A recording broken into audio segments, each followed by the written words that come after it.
pick up a pen and a piece of paper before this sentence ends.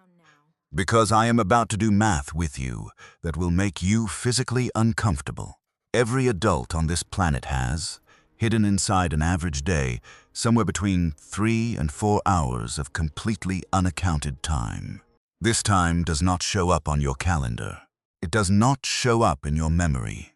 It does not feel like time at all. It feels like nothing. And yet at the end of the year, 4 hours a day adds up to 1,460 hours. That is the equivalent of 9 months of full-time work. Every 12 months, every single adult is given a free, unpaid ghost employee who works for them for 9 months and produces absolutely nothing because nobody ever assigned them a job. The top 1% of high performers are not smarter than you. They are not more talented. They are not more disciplined in the dramatic moments. They have simply quietly learned how to hire that ghost employee. In the next 15 minutes, I am going to show you exactly where your invisible hours are hiding, how billionaires and elite operators have built entire careers inside them, and the simple audit can run tonight to find your own. Dead time is not the same as leisure time. Leisure is conscious, chosen, restorative. Dead time is unconscious, unchosen, and produces nothing. It is the 7 minutes you stood in a kitchen waiting for water to boil. It is the 22 minutes you sat in traffic this morning. It is the 14 minutes you scrolled while a friend was getting ready. It is the 11 minutes you spent in a waiting room.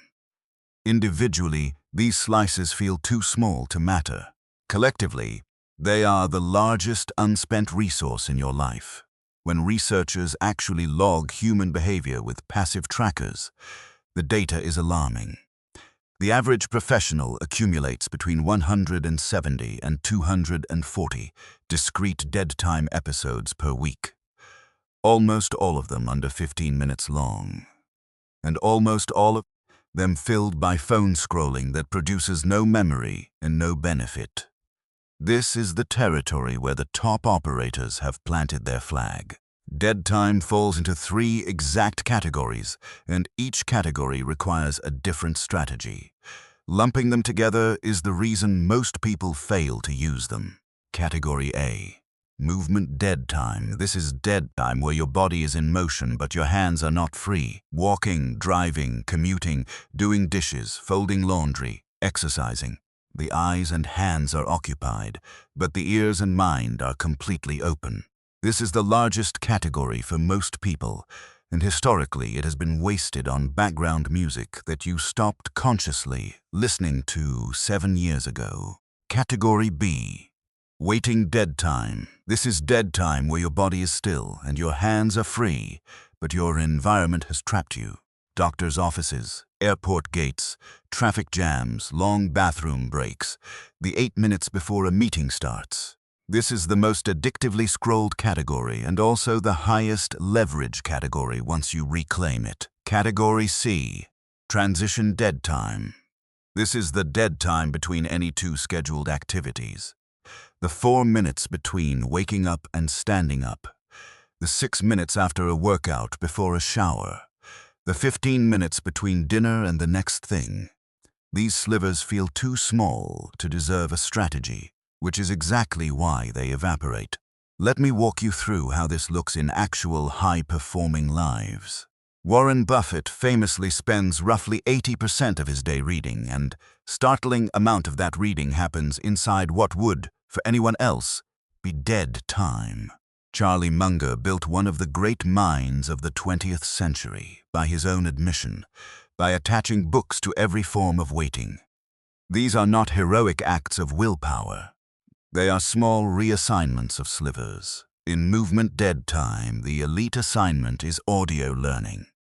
One serious audiobook or one serious lecture series, listened to consistently during commutes and walks, accumulates roughly 400 hours of input per year. That is the equivalent of a graduate-level program completed in time that would otherwise have been radio static. The cost is 0 additional minutes. In waiting dead time, the elite assignment is reading a single physical or digital book. kept on you at all times, read in 3-minute fragments wherever the world traps you, finishes between 12 and 20 books per year. Stop looking for an evening to read. There is no evening. There is, however, a doctor's office, a school pickup line, and a coffee shop queue. In transition dead time, the elite assignment is thinking. Not consuming, not producing, but actually thinking with no input about one specific question. The greatest decisions of most successful careers were not made at desks. They were made in showers, on walks, and in the 4 minutes between leaving the office and getting in the car. Reclaim the transitions, and you reclaim the strategic brain.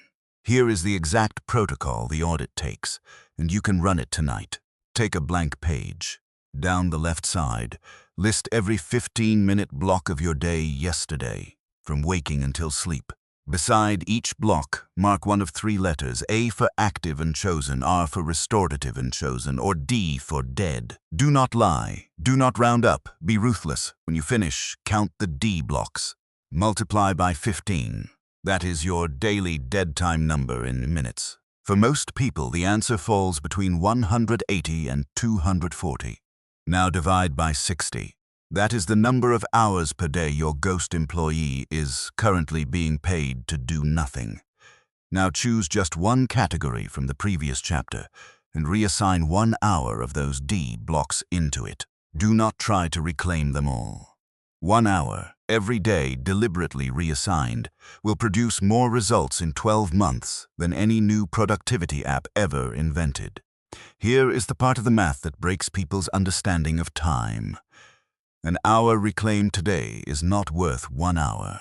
It is worth 1 hour multiplied by the compounding rate of whatever you put inside it. An hour of audio learning today is 1 hour of input today, but the knowledge from that hour will silently improve every decision you make for the next 40 years. The hour is not consumed when it is used. It deposits. This is why the gap between the top 1% and everyone else widens slowly and then suddenly. For the first 3 years, the dead time reclaimer looks identical to everyone else. By year 5, there is a noticeable difference. By year 10, the gap is unbridgeable. Not because they outworked anyone, but because they quietly worked through windows that everyone else was scrolling through. Tonight, before you sleep, run the audit on today. Count the D blocks.